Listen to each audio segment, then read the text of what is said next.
Hello, everybody. Today I'm reading Let the Children March, and it is written by Monica Clark Robinson, illustrated by Frank Morrison. 1963, Birmingham, Alabama. I couldn't play on the same playground as the white kids. I couldn't go to their schools. I couldn't drink from their water fountains. There were so many things I couldn't do. One warm spring night, my family went to church. We weren't there to have regular services. We were there to hear Dr. King speak. We were there to plan.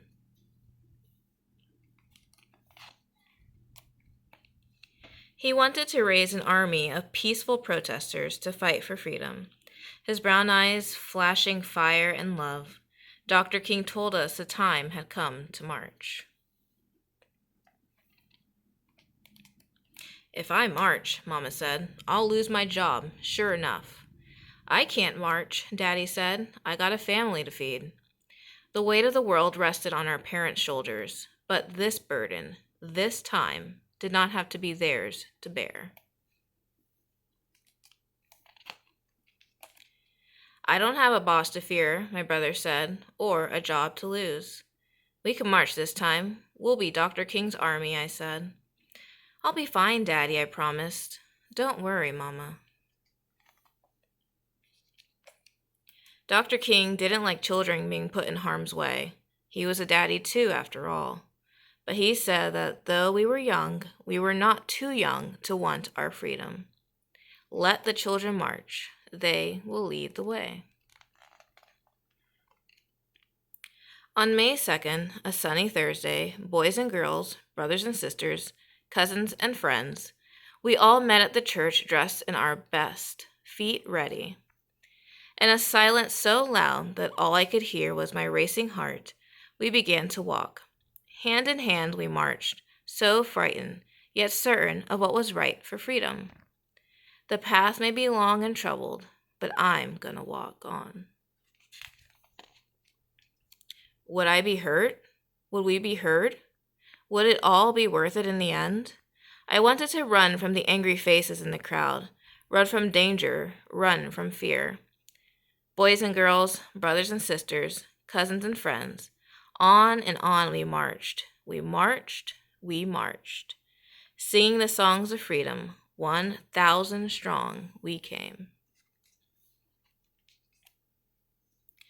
Hate dogged my heels all that day, its yellow canine teeth sharp, but courage walked by my side and kept me going.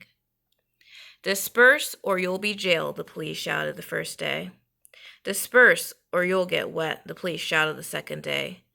Disperse or we'll release the dogs, the police shouted the third day.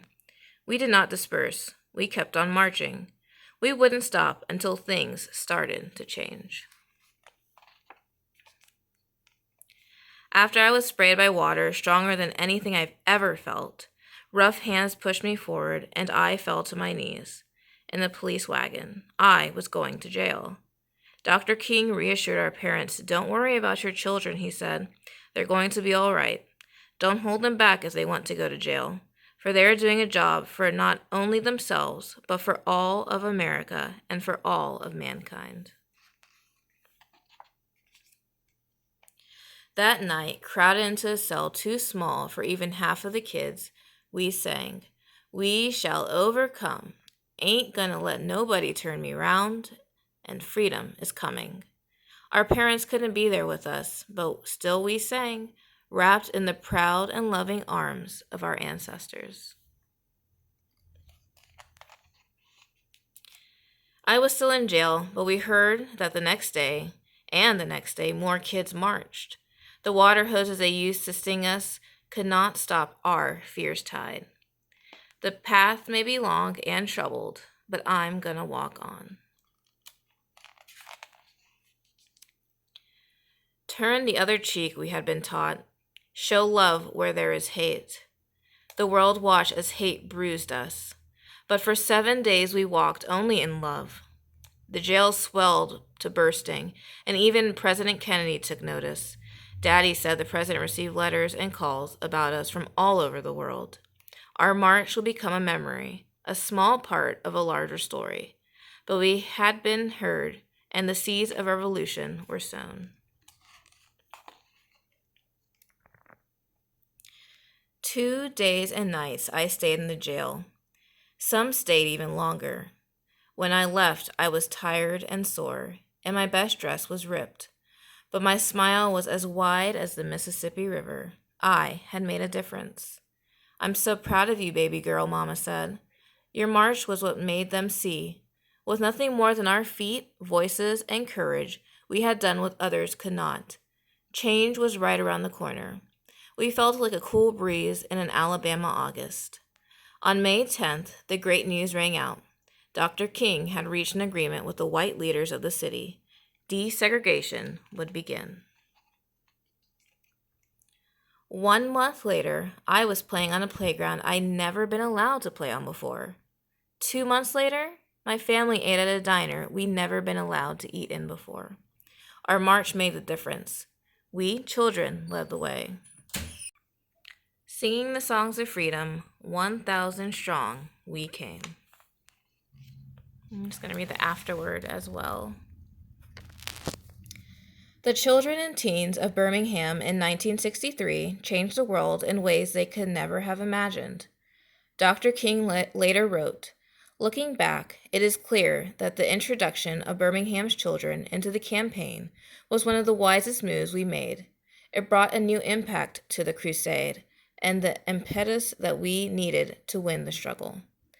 President Kennedy went on television the evening of June 11th, just 1 month after the Children's Crusade, to call for civil rights legislation. He said, "Every American ought to have the right to be treated as he would wish to be treated, as one would wish his children to be treated."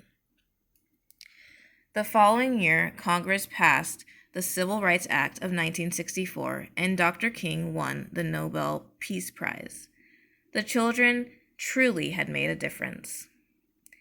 There are plenty of ways that you can make a difference too, through volunteering, writing elected officials, fundraising, starting a petition, educating yourself. When asked what she thought the message of the Children's Crusade was for today's youth, Janice Kelsley, who was one of the young marchers, had this to say: "I want people to know that each one has the ability to make a difference in their environment.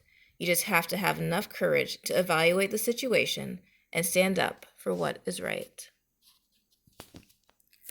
So I hope that you found this book interesting and enlightening, and that you too know that even if you're a kid, you have the power to make change every single day.